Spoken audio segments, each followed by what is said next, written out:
allegiance. I pledge allegiance to the flag of the United States of America and to the republic for which it stands, one nation, under God, indivisible, with liberty and justice for all. All right, welcome everyone. Tom, could you take the roll, please? Mayor King. Present. Councilmember at Large Austin. Present. Councilmember Waller. Postma. Present. Pashusta. Present. Fisher. Present. Baskin. Present. Obawa. Present.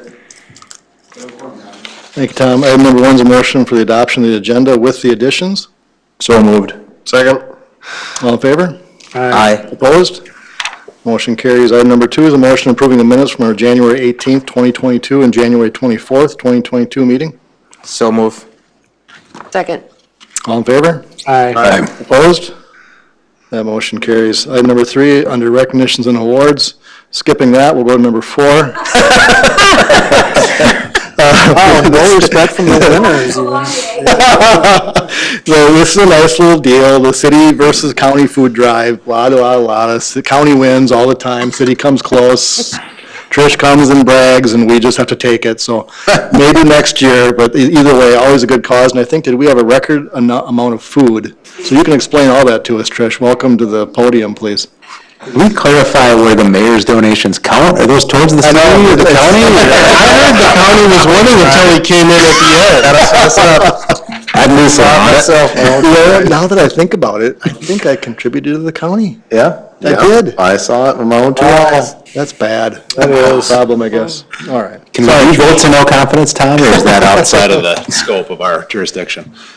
Well, Honorable Mayor and members of the council, my name is Trish Herron, and I'm the Mower County Administrator, and I'm here on behalf of Mower County to honor you with the Spirit of Giving Award.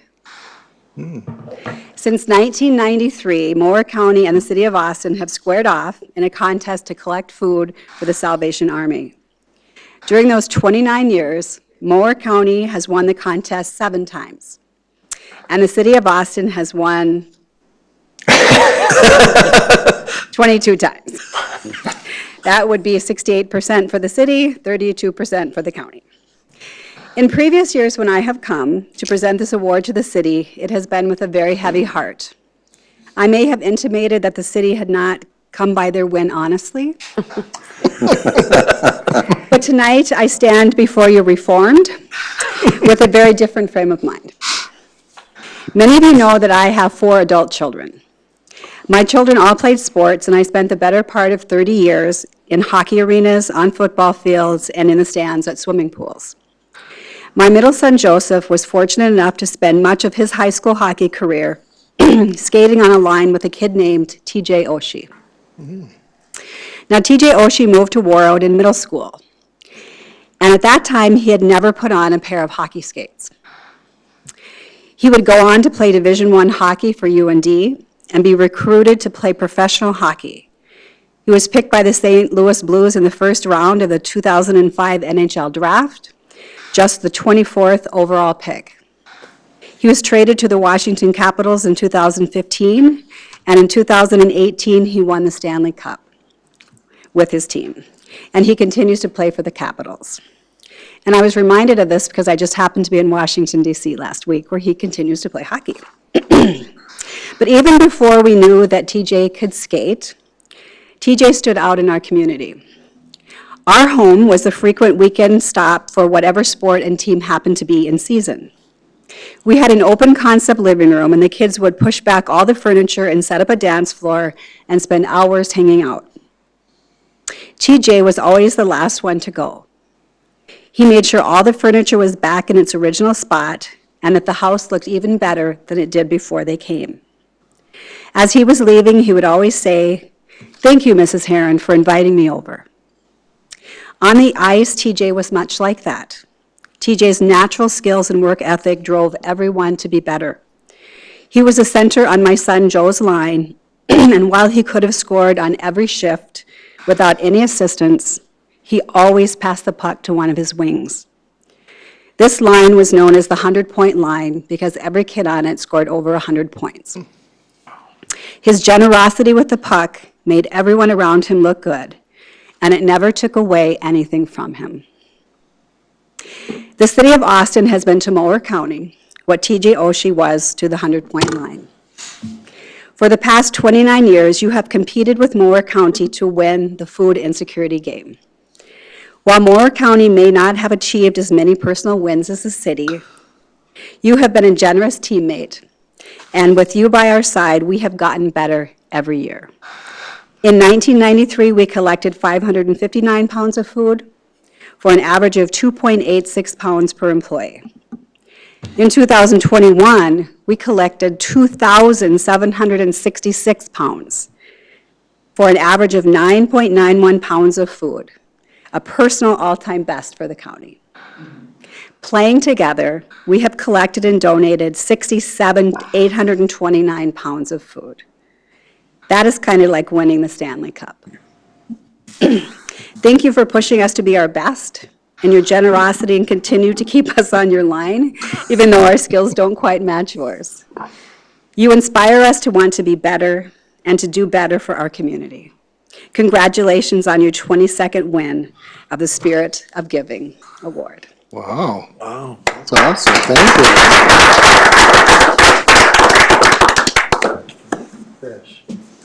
Now, with a speech like that, I feel like we have to lose every year. And just as a show of my authenticity here, I have brought you a bag of food to start out your collection of food for next year. Best of luck to you. I've never all felt of so us. good for losing before. Anybody else? My goodness. Thank you, Trish.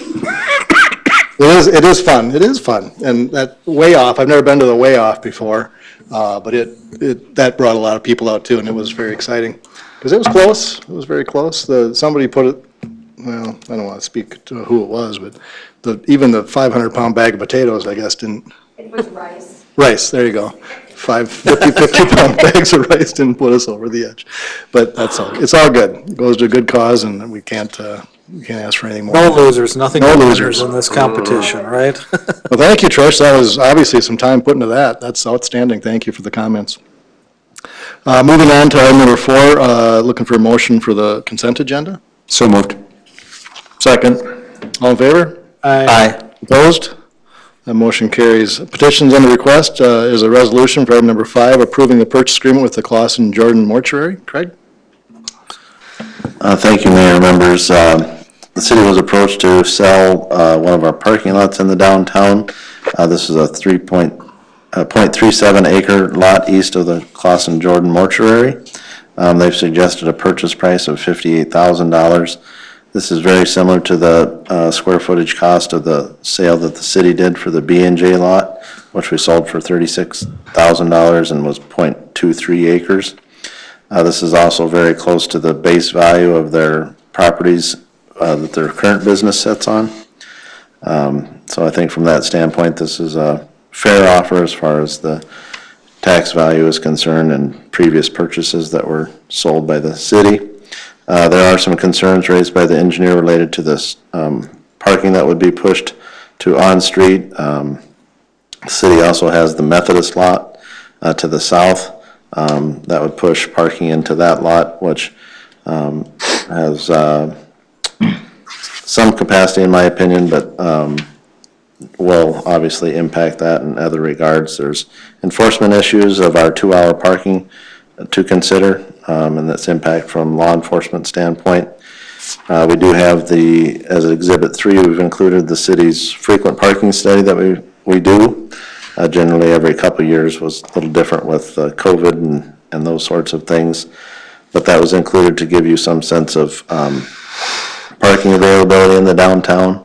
I think that study sufficiently shows that there are parking spots available, sometimes further than people might like walking, but that should maybe frame your consideration for the sale of this property. City Charter 4.15 does require a 2/3 vote, or 5 votes for approval for sale of property as part of our charter. I'd be happy to answer any questions, or if Mr. Lang or Mr. McKeegan have anything to add.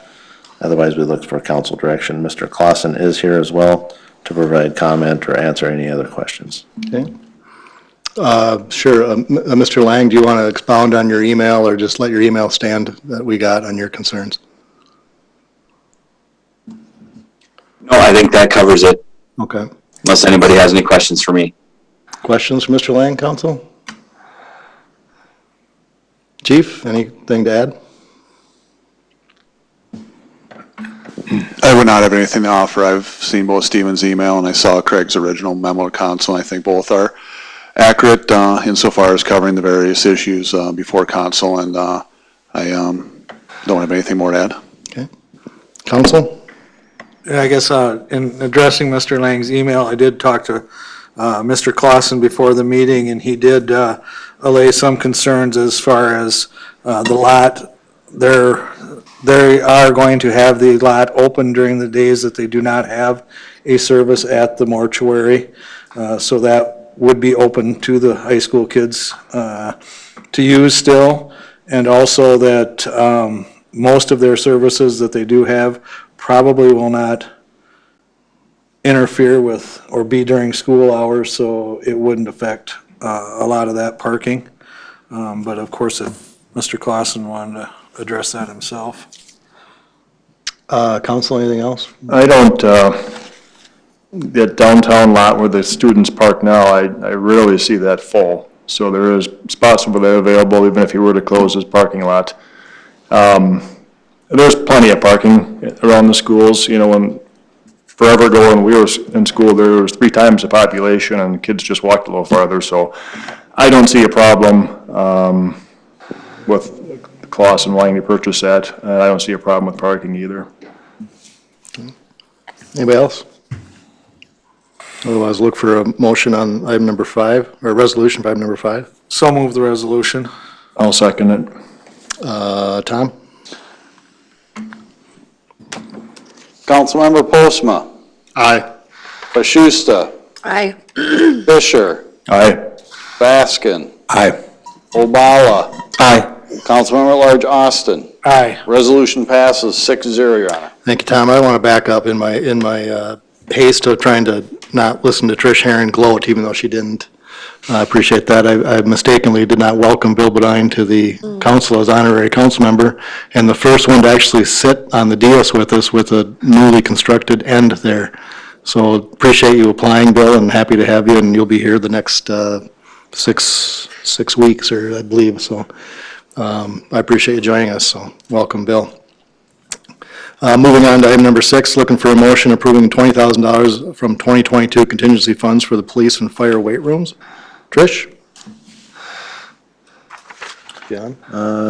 Doesn't look like I can Got that, take that Craig? one. Yep. So as part of the effort to help with the police department and some of the challenges that they have for different mental health challenges and just physical fitness and supporting our department, we've advanced consideration of $10,000 to the police department and likewise to the fire department. When we discussed this with council previously, fire had not confirmed that they would participate in an employee participation program similar to the police department. So, following that time, we've heard from them that they, yes, will agree to that component and intend to establish that with the city as well.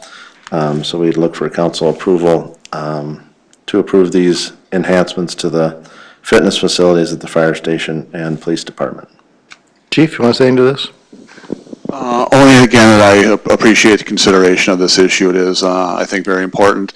I know Jason is, one of his terms is, you know, how do you target money? How do you really use money where you're going to get the most benefit? And I really think these dollars have a lot of carryover for what they are insofar as employee physical health, mental health, the length of time that we will use that equipment in their room, and the generations or so of officers over the next decade or more that will benefit.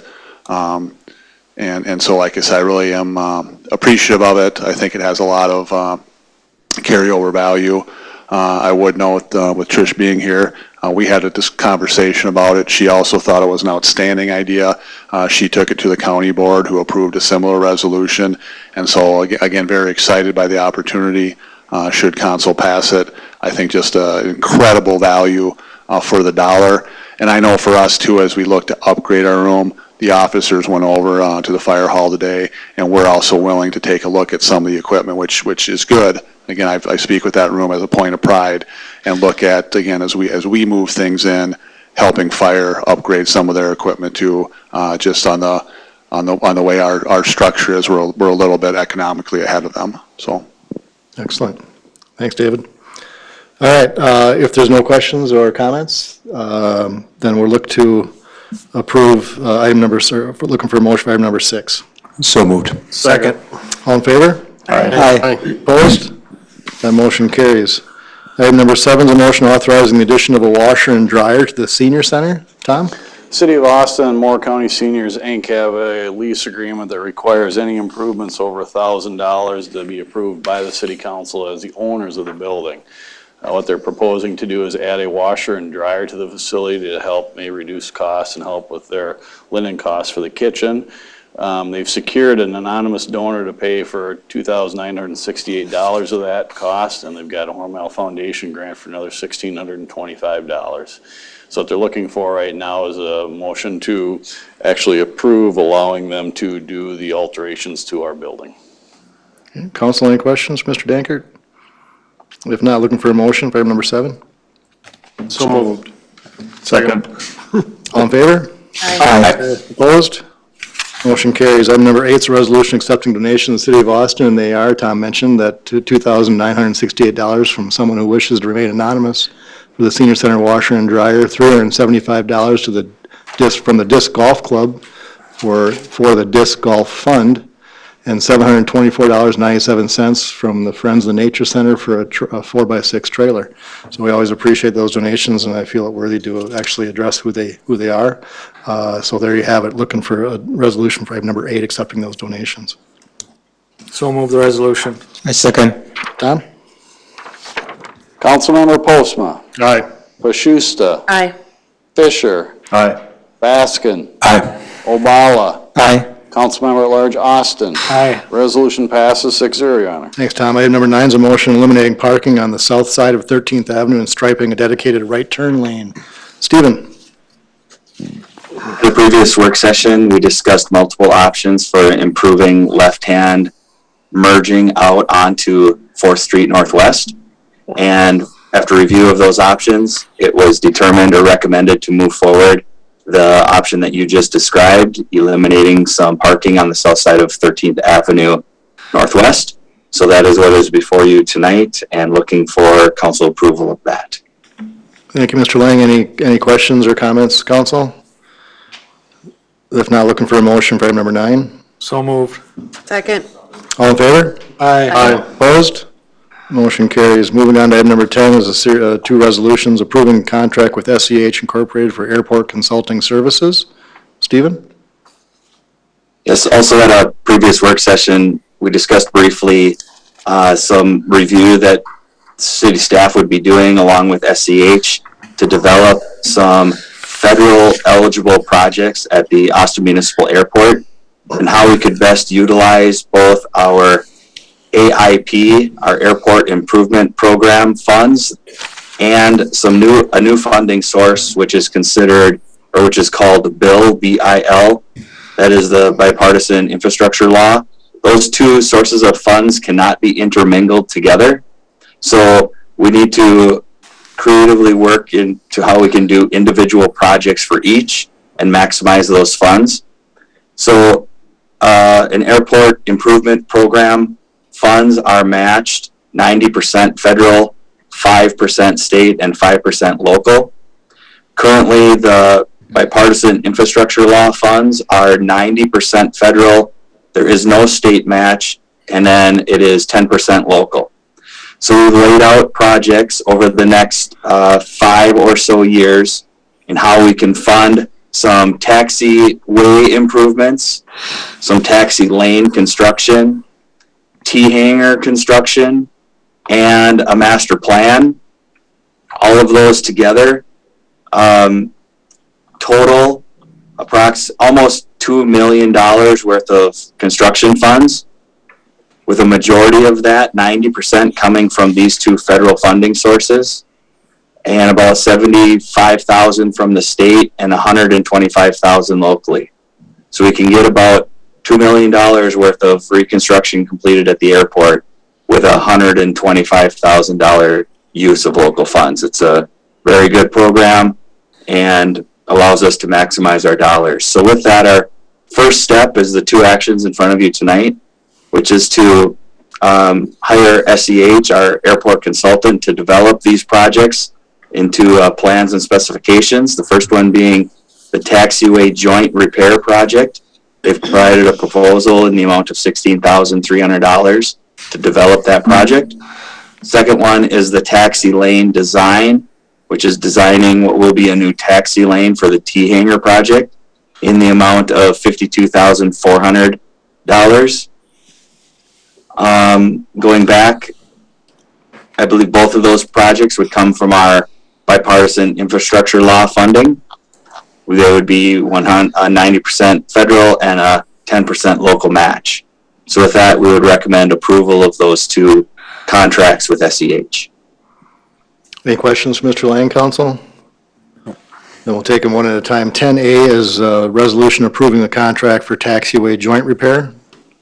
So move the resolution. I second. Tom? Councilmember Postma, Aye. Pashusta, Aye. Fisher, Aye. Baskin, Aye. Obala, Aye. Councilmember at Large Austin. Aye. Resolution passes 6-0, Your Honor. Thank you, Tom. Item number 10B is a resolution approving a contract for taxi lane design. So moved. Second.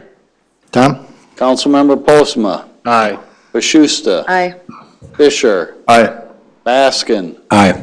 Obala, Aye. Councilmember at Large Austin. Aye. Resolution passes 6-0, Your Honor. Thank you, Tom. Item number 11 is a resolution approving a contract with Custom Alarm for the installation of a fire alarm system at Packer Arena. Stephen?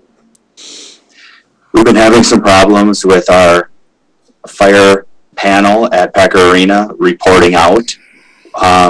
So as we have looked into it, we have checked into options of refurbishing the existing panel, but due to its age, nearly 20 years old, we are unable to find suitable repair components for the unit.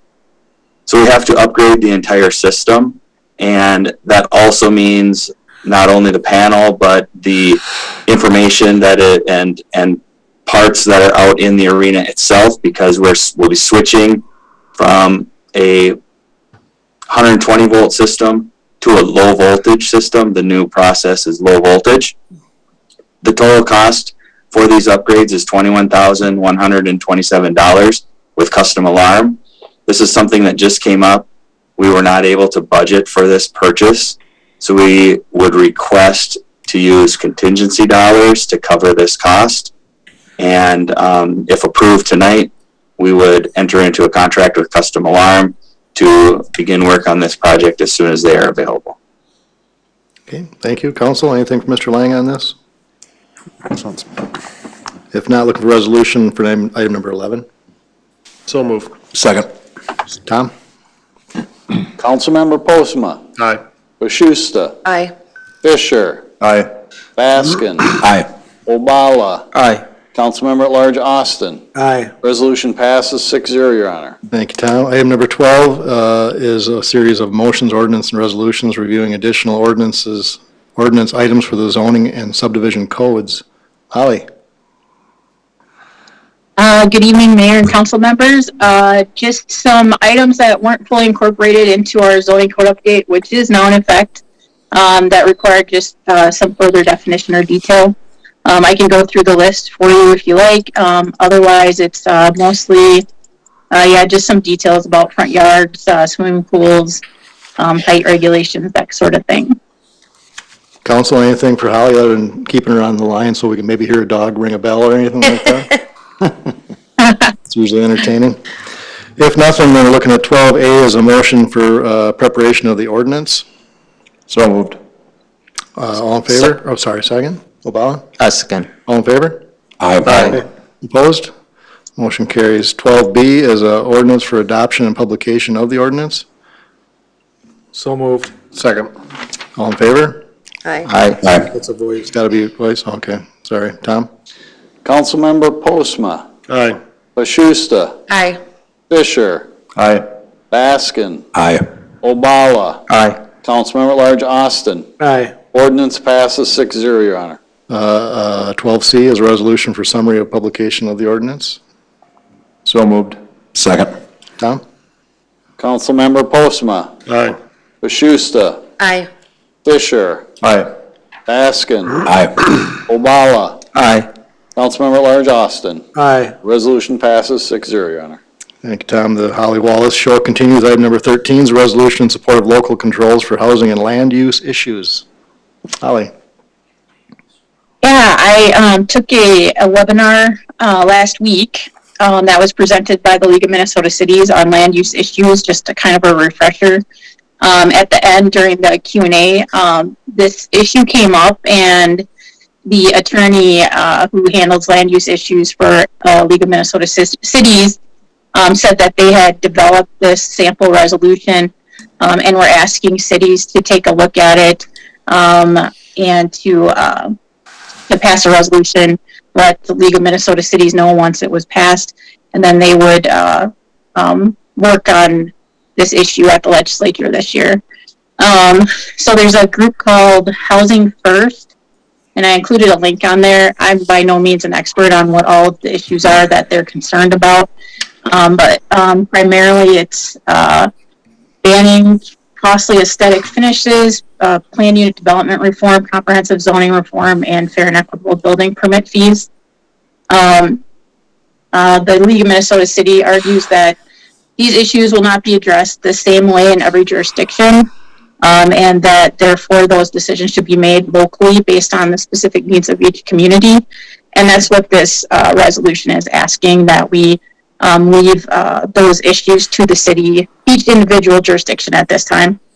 In our, as you know, I mean, of course, we know that the city of Austin has been very proactive in working on housing issues. We've had the councilors of real estate here who had done a analysis of our regulatory scheme, and while we don't have a report from them yet, any impact would seem to be minimal, and if there are any recommendations for change, we can review and act on them locally. I just went through a little bit of an example of one of our most recent building permit fee analysis, which was less than 1% of what the actual value of the project was. I think that would, most builders would struggle to find a qualified inspector for the cost that we charge for our building permits. These fees also support our building department, which ensures that the properties we build are built according to Minnesota state codes, that other state statutes, as well as our local zoning ordinances, and then also, of course, having a building department impacts our insurance premiums, as well as making our homes and workplaces safe for everyone. And Housing First does not disagree with that. As far as the other issues are concerned, we really haven't had the same issues that they are mentioning in their webpage. So do you have any questions about the resolution or what they're proposing? Council, Greg, do you have something? Yeah, the only thing I'd add, Holly did a nice job of preparing this, but really for Austin, the Housing First initiative is really a solution in search of a problem. We don't have problems with what they're looking at trying to fix. That begs the question of why there's such a metro-centric focus, and then really that attacking local control and taking it out of our hands if they want to have high impact fees in the metro area. From our standpoint, I think that really is probably more benefit than it is hurt. If that pushes more development further out, then that only could benefit us, or if a developer's looking at doing something in the metro and find their fees to be prohibitive, then they could very well likely maybe choose Austin. So we really want to be on the side of local control, and appreciate Holly bringing this forward. Okay. Council, anything for Holly? Yeah, Craig, I'd agree to build off of your point. I mean, this feels like a solution developed by somebody who doesn't realize the state actually 35 continues past Lakeville and north of Oak Grove. Yeah, exactly. And, talking to counterparts in the Twin Cities area, I think it's designed to try to create some solutions in the Lakevilles and the Edinas of the world. And I think the reason we have local controls is that the solution of what's going to work in Lakeville or St. Paul is fundamentally different than what's going to work in an Austin or a Blooming Prairie. So very supportive of this Yeah, resolution. thank you. Anybody else? Okay, looking for resolution for item number 13. So moved. A second. Tom? Councilmember Postma, Aye. Bashusta, Aye. Fisher, Aye. Baskin, Aye. Obala, Aye. Councilmember at Large Austin. Aye. Resolution passes 6-0, Your Honor. Thank you. Item number 14 is resolution declaring the property at 713 and a half 4th Ave Northeast a hazardous structure. So moved.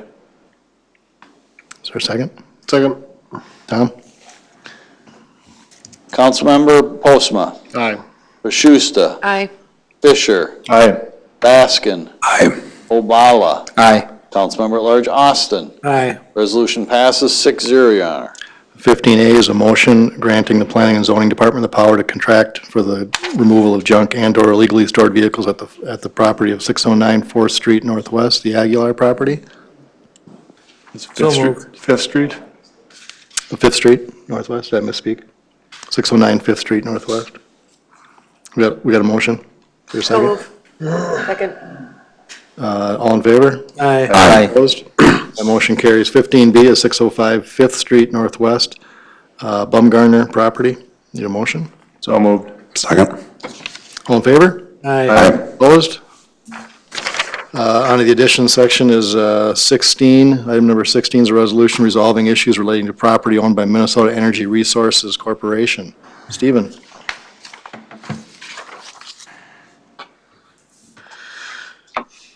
If I could just share my screen.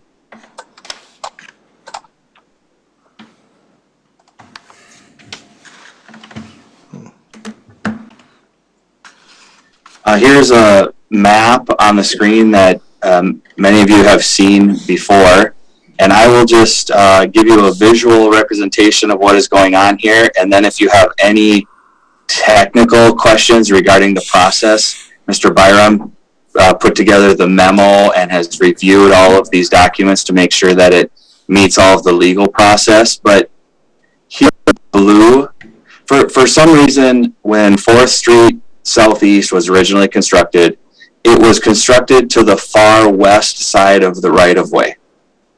And the easterly side of the typical 66-foot wide right-of-way was encroached upon by the adjacent property owners. I don't know if there was a surveying issue that occurred 100 years ago or how exactly this happened, but throughout that time, this property along the easterly side of the right-of-way was encumbered and used by adjacent property owners. This area in blue was right-of-way property that through a process was vacated back to the adjacent property owner in 1927 via a judgment. Now, Merck, the current property owner, is asking for this additional property, this pink-colored outlined property that is also adjacent to their site, be vacated as well. As part of this process, the city needs an easement for our sanitary sewer. So in part of the documents attached, there is an easement agreement for this sanitary sewer.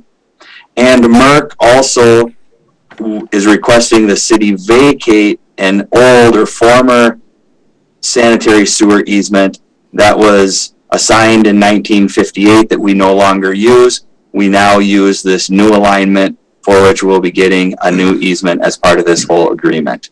So that is a visual representation of what is going on, and I would forward back to the council if you have any questions for Mr. Byram related to the technical aspects of what is happening with these documents.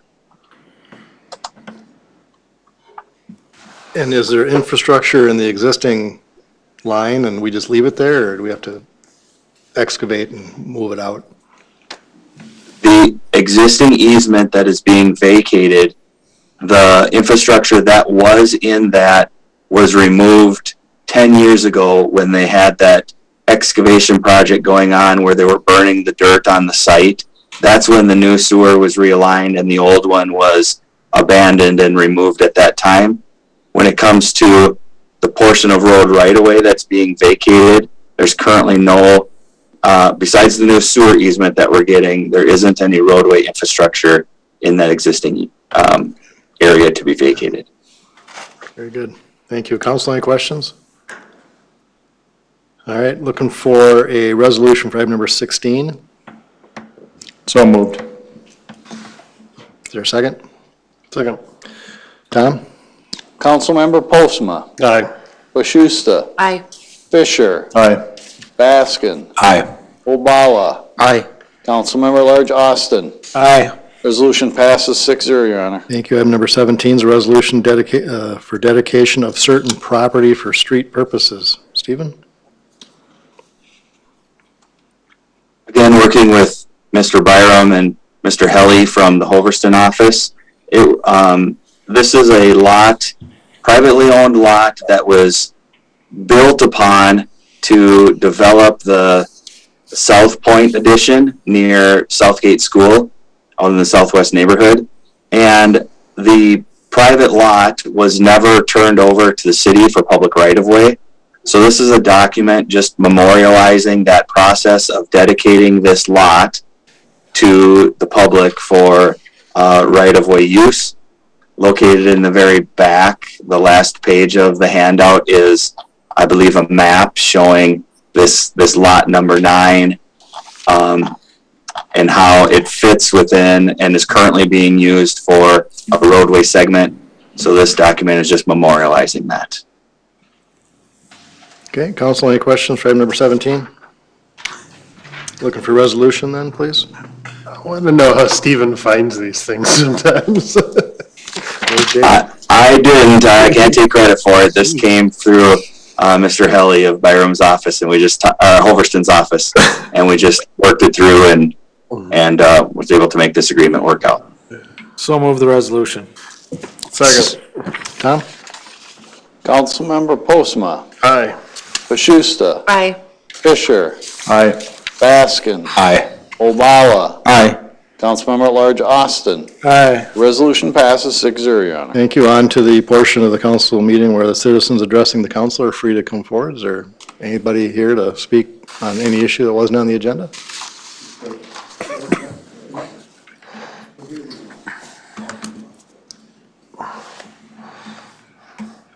Welcome. George, want to just say your name and address, please, for the record? Sure. Well, good evening, everybody. My name is George Bass, and it seems like a long time ago since I was here as the first honorary council member. So it's good to be back and to see some new ones here present. I live on 13th Avenue Southeast, Northwest rather, 21st Avenue Northwest. It's right behind Walmart, as we were talking about it, the flats on 21. That's where I live right now. For many of you that probably are meeting me for the first time, I work for Riverland Community College as the Director of Business Services there. The reason I'm here today is I just wanted to, bring back to your attention something that is on the minds of all of us, concerned citizens of Austin. And that is, again, let me, for the record, just indicate or state that I am not in any way questioning the lead up to the event, as I can't, in fact, speak to what really led to the incident actually happening. Those facts, I believe, are held by and best known by all of you here present, the leadership of the city and our public safety department. And this is in relation to the recent shooting of an African immigrant who happened to live in Austin. I'm not sure of the entire event or what led up to the incident itself. But I came to talk about, as a concerned citizen, why we, as citizens of Austin, should really refocus, and that's more than anything is what I'm looking for.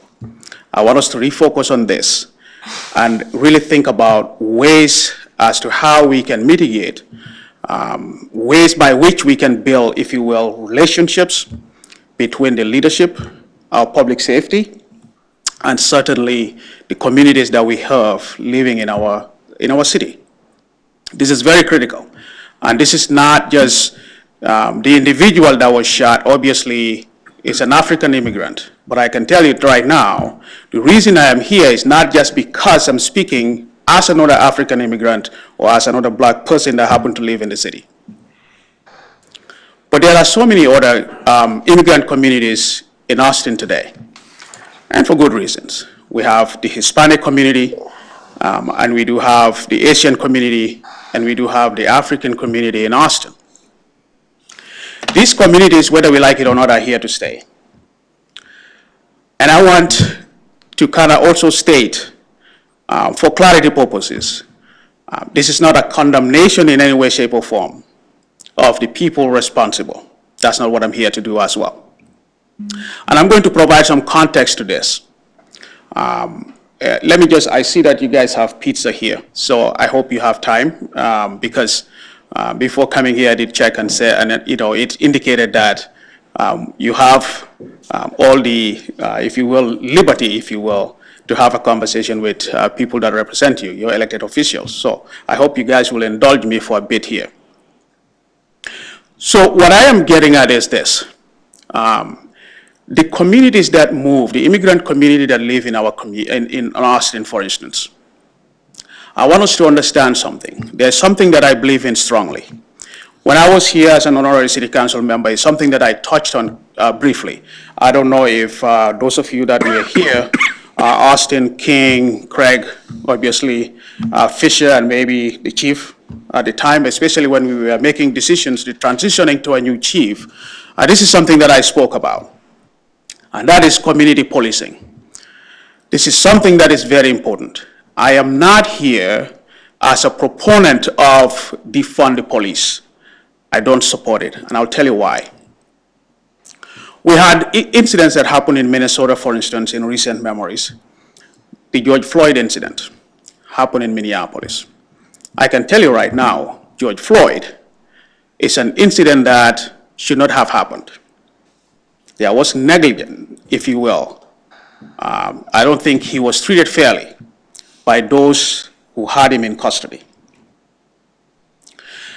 Moving forward, if you look at the Dante Wright incident, in fact, I was talking to somebody today and I said, I have made a commitment that I'm going to visit Kim Porter wherever she's locked. Because I think that was an incident that was, in my view, provoked by the victim in this case. And sometimes I also happen to believe that what is happening in our society today, there is so much polarization to the level where sometimes common sense doesn't prevail.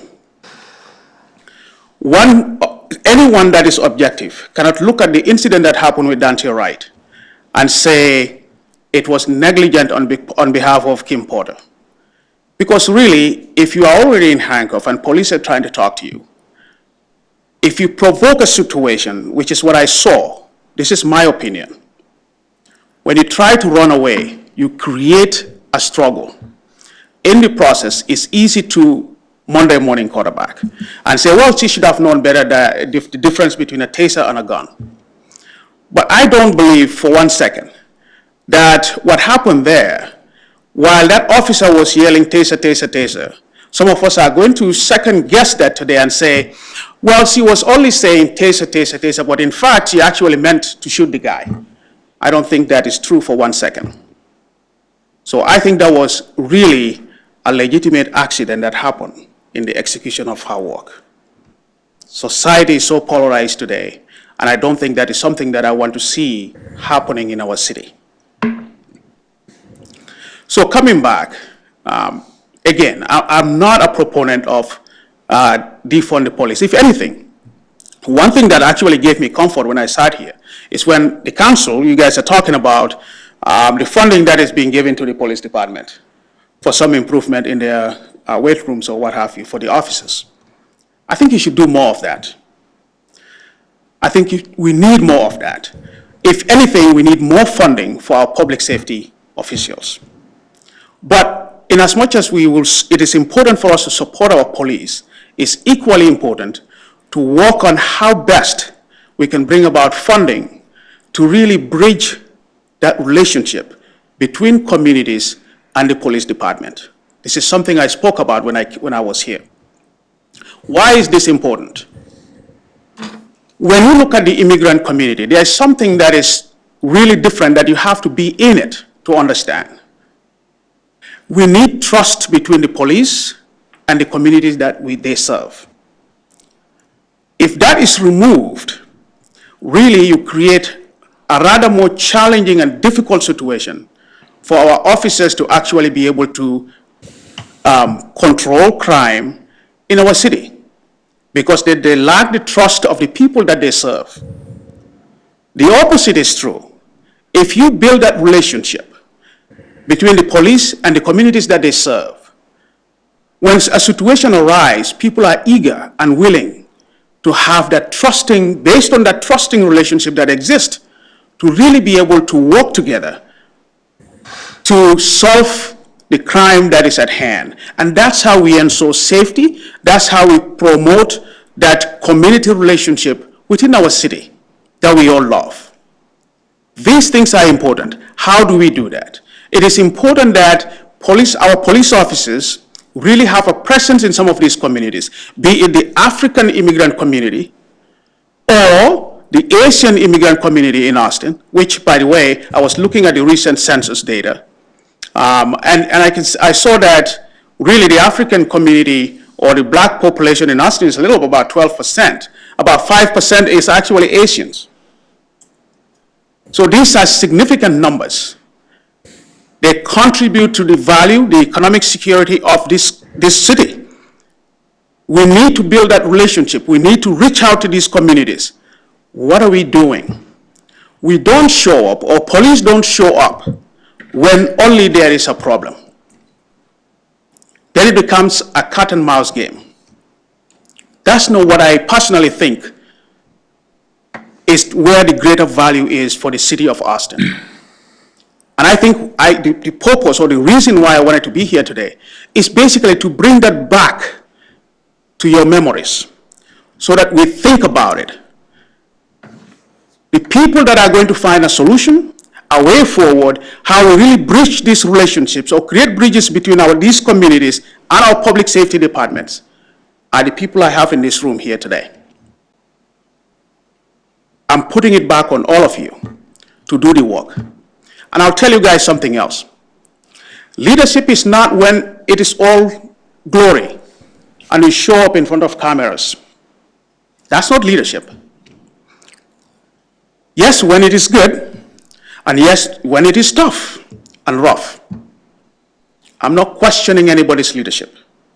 That's not what I'm trying to do here. But I'm asking that you give it some serious thought to understand, there was something that happened when this shooting occurred. I think I happened to sit on the Minnesota State Middle Management Association Board of Directors. So we had a board meeting in St. Paul. There was a protest that happened in town here. I wanted to show up, but I was gone. I'll tell you, some of the comments that I had from some community members, people, some of whom really I had a lot of respect for, was rather disappointing to me. Because what was happening is they run around and basically state that while we bring in these people from outside to come here to protest, they are going to create unrest in our city. This is not something we want to see. True. But I'll tell you guys this though. When you create a situation, it's the same thing I tell my son, who is just 14, by the way, growing in our city. I tell him this every day. And because when he does something or did not do a homework that should have been turned in on time, and I question that, he seems to have a problem with the fact that I'm watching everything that he does. And so when he's not very happy that I'm paying too much close attention, what I often tell him is, I'll tell you one thing, son, that I always tell you. If you give me the opportunity to question what you do, I will always do it every time. I say the same thing. If you go to school and you give your teachers reason to question whether or not you are there prepared to learn, the teachers always going to question. And so you don't point fingers to people that are asking questions based on your lack of responsibility. In other words, what I'm trying to say is this. If we create a situation where people from outside who really have no ties to our city to come in because of a happening in our community, that's going to happen. We can't prevent that. The shooting already happened. Any concerned citizen, irrespective of where they may be, yes, some of them bad actors. And we all know that. And by the way, bad actors are in any community. They are in African communities, they are in the Asian community, they are in the Hispanic community, and yes, they are in the white community. There are bad actors everywhere. To avoid bringing some of these people, what I am talking about here today is when you build relationships, the people, the community impacted in situations like this would step up and take responsibility and stand shoulder to shoulder with the leadership of the city to say, we understand why this happened. Basically, what you are doing then is you're removing that potential for those outside bad actors to come in and assume they care more about our city than we actually do. But when the leadership is removed, you create a vacuum and somebody's going to step in. And sometimes the outcome may not be what is desired.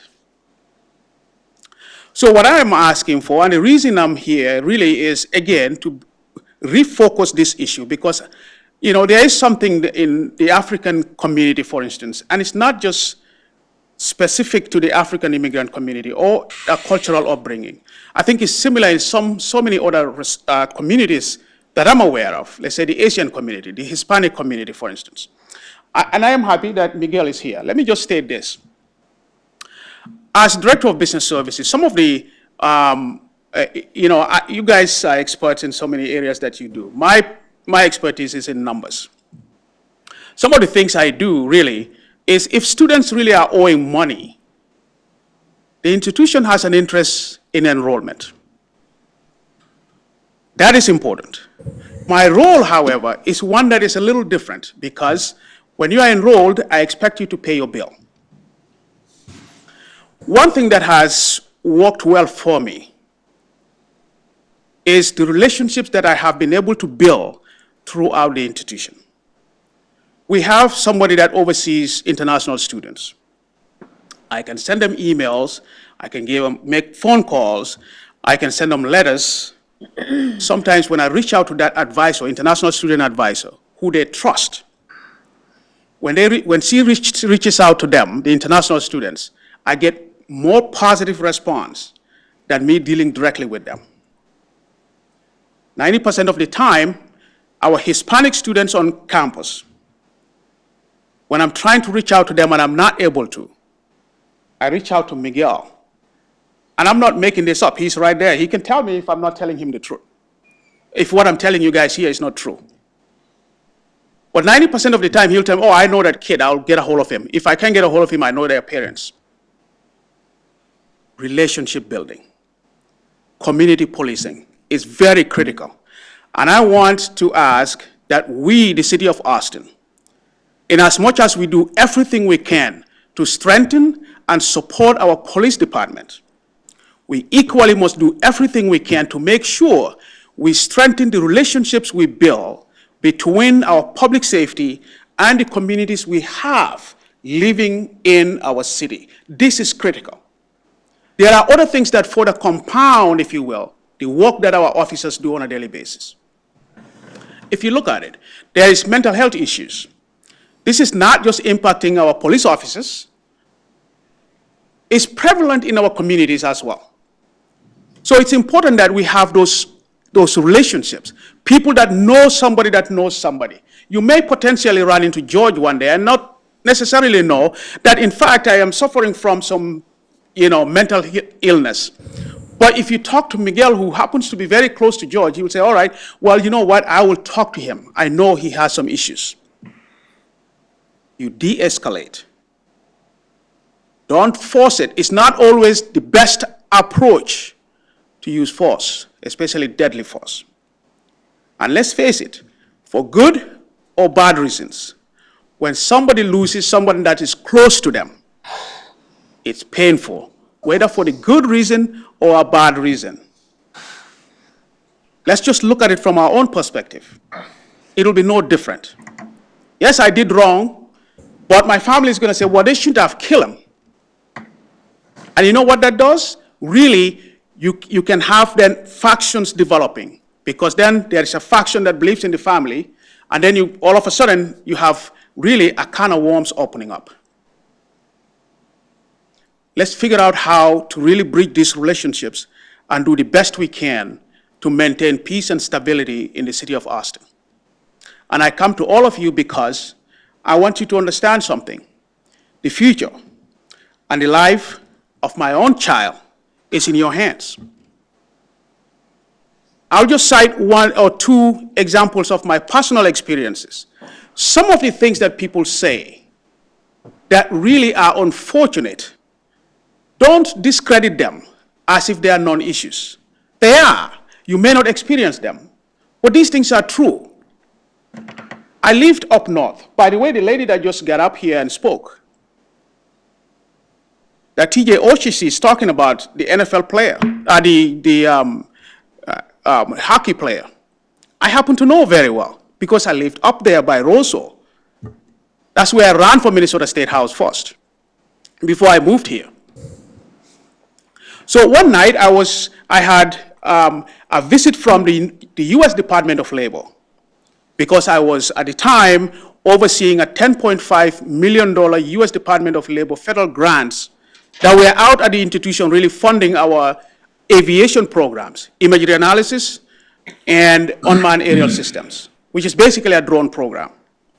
And so what ended up happening is, as I was driving, after I was done with the feds, and I'm driving to the system office in St. Paul, when I got to Little Falls, Minnesota, it was already about 7 o'clock at night. But prior to being pulled over, I had a vehicle that was behind me for the longest, more than 4 miles. And I'm on the left lane. It's a 2-lane. And then I realized this vehicle is behind me. It's been following me. Obviously, it's a 2-lane. He could go either way. But he followed me for so long, and then I moved over to the right. And then we went for another mile or so, and then they also moved over to the right. And then the next thing I know, the lights are on. And so I said, well, what's going on here? So I pulled over. The officer, 2 of them, came up to my vehicle, and one to the right, one to the left. And when they got down, I rolled my window down, and the officer says, well, sir, do you have your license and registration? And I said, can you tell me what I did wrong today? And he says, well, just give me your license and registration. We'll let you know in a second. I gave him my license and registration. He went back to his vehicle, and then he came back, and he says, well, I pulled you over because we saw that you were weaving. I said, no. I said, officer, if you think I was weaving, I can tell you, I saw you behind me. Why didn't you pull me over? You wanted to wait until I crash? And he said, no, that's not what I meant. I said, I'll tell you something. I said, I respect what you do. I said, the uniform you wear belongs to the people. I said, when I see you on this road, I trust I am safe. I said, but something like this is uncalled for. Nonetheless, here's my license and registration, gave it to him. I also gave him my business card. I said, just in case you are wondering, I'm on my way to a meeting. But do what you gotta do and let me go. And then he later came back, only to say, well, there was an ambulance that was on the road, and they called in a vehicle that was kind of weaving on the road, and they're wondering if it was me. I said, how do you randomly pull me over and think that was me? Another incident I had was, I was leaving Detroit Lakes, Minnesota, again headed to a meeting in St. Cloud. I had a brand new vehicle, and when I get to Staples, Minnesota, a state trooper turned around, pulled me over. There were vehicles speeding past me. And so when he got to me, he says, well, you were speeding. I said, really? He said, yeah. I said, okay, no problem. I said, well, I thought I wasn't actually, to be honest, officer, because there were vehicles really running past me, and I had my vehicle on cruise control at speed limit. He said, well, license and registration. I gave it to him. He went back to his vehicle, came back with a ticket of $133.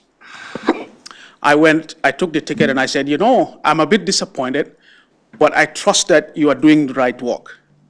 So I went home with the ticket and I wrote a letter sending a check payment. And when it got there, they returned my check because I explained exactly what happened. They returned my check and said they are reducing it to $60. I sent in another check for $60 with another letter explaining exactly why I shouldn't even be paying for this. I got a reply later and they dismissed the whole thing. What I'm trying to say to you guys is, some of these things, people experience them. Now you know why sometimes certain communities may be a bit too suspicious or quick to be suspicious. But I am a friend of the police, I'll tell you that. That's who I am. Like I said, I don't think for 1 second Kim Porter should have been put in jail. I think it's done wrong, and the reason for that is because our society today is polarized. People are not being objective. People are not looking at things in a manner that really says, if you did wrong and something befalls you there, you are responsible for your actions. It's a responsibility issue. It's what I hope all of us teach our children. Same thing I teach my son all the time. So these things are important. All I'm asking for is, let's build that trust. When a situation like the incident that happened with the African immigrant that got recently shot and killed in Austin, we potentially could have diffused the situation by just reaching out to the community leaders to figure out how we can de-escalate the situation. It could have been done, could have been prevented. This is one incident that I think could have been prevented. The outcome could have been different. So I want us all to refocus on that, but I want this group to figure out what can we do different. How do we then facilitate means or ways by which we can strengthen some of these relationships to be able to convert them into meaningful results down the road. These things are critical. And I will also state, it's important for the police department to be visible in these communities. Don't show up when there is only a call. Then people are suspicious. What are they doing here? You are part of the community. You are here for everybody's safety. And the fact of the matter is, we are all responsible for the safety of our community. Immigrants, the police, the city leadership, civil servants, everybody that lives in Austin. We have a role and a responsibility and a duty to our community. And I hope we will find ways by which we can really alleviate some of these things and turn them around to something more positive in the future. So that's why I'm here. That's what I wanted to discuss with you guys today. Thank you, George. Yeah. We appreciate your coming forward with your presentation and thoughtful presentation of your perspective and your experiences. So thank you very much. Appreciate that. Moving on to the honorary council member comments. Bill, let's set the world on fire with your first round of any comments. Nothing to report, Bill? Joyce? I have nothing, thank you. Mike? I just want to give a note of thanks to the Parks Department as well as everybody involved with the great Plunge for Pink event last week. I did not go in the lake, but I certainly enjoyed watching those crazies who did. Thank you to all of those who put in a lot of time in that event. It's probably the best that lake looks every year with a nice big hole cut in it. Right on. Thank you, Mike. Jeff? Yeah, just to piggyback on Mr. Postma's comments, a special thank you to Tom Schulte and Chris Grunwald for donating their time to help out with that as firefighters. Mm-hmm. They were bobbing in the water? Yes. That's neat to see, too. Yes. Just as much fun as anything. That's all I have. First of all, I want to welcome our new honorary council, Bill. Welcome to the city council. You're lucky. When we started, we used to sit there. So maybe something that will give you spirit. Maybe down the road, you will not be, scared when you be up here. So it's really a blessing. And second thing, I would like to just appreciate Mr. Bass and coming here to give us some thought from the community.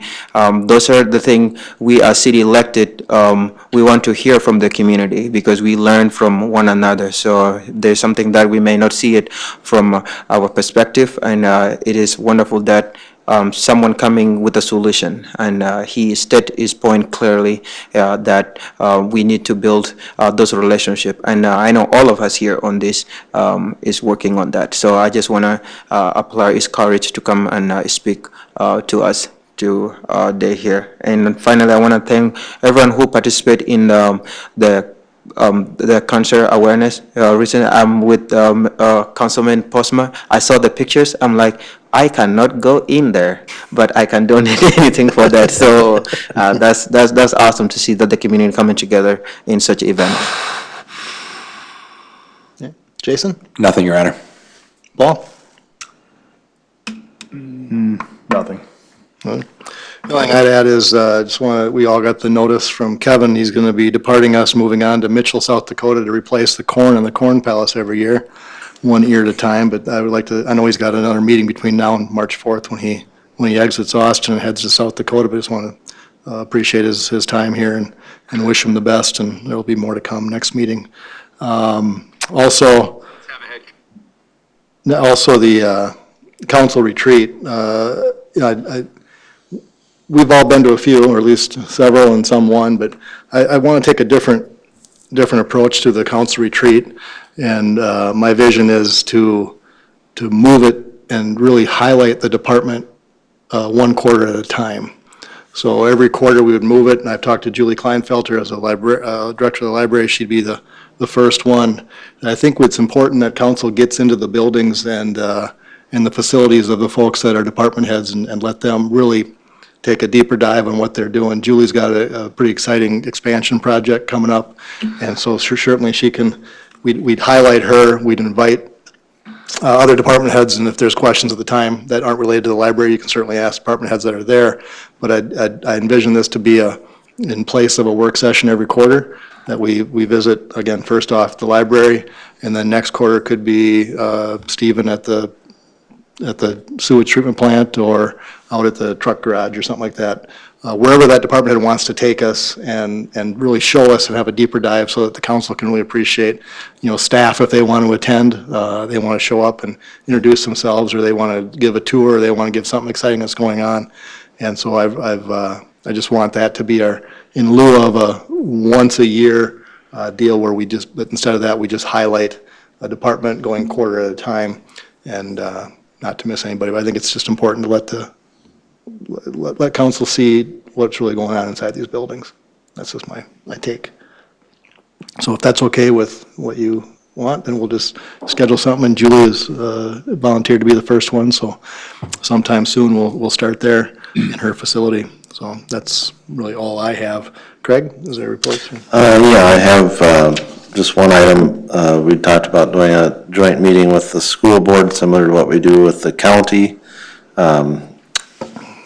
Some like members had the 14th, next Monday, available, so we plan to meet at 4:30 to 5:15 at the annex building there at the McPhail entrance. If you come in the south side of the building, Mr. Page will greet us there and escort us to the proper location within the building.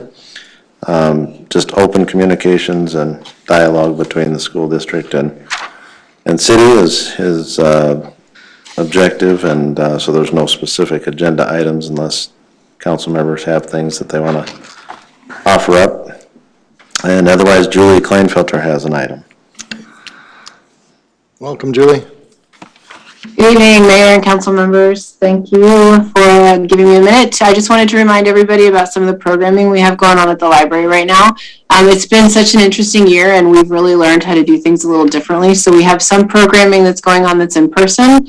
We have a seed library and some gardening classes that are be coming up in February, March. We have a few programs that are done just virtually, like our social justice book club and our Reading for Life program our lectures have been publicized on the PBS station, the local PBS station. And we've actually gotten calls from people in Rochester and Albert Lee interested in our programming here at the library in Austin.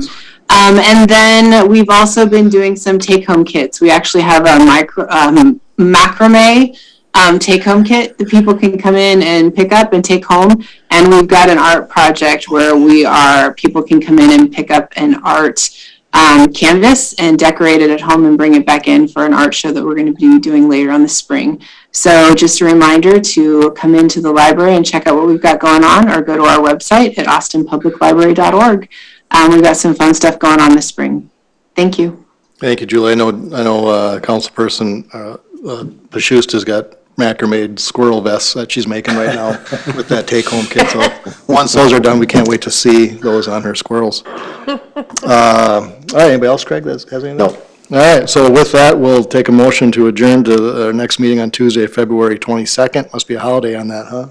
Is that President's Day? President's Day. So Tuesday, February 22nd, need a motion to adjourn? So moved. Is there a second? Second. All in favor? Aye. Opposed? Motion carries.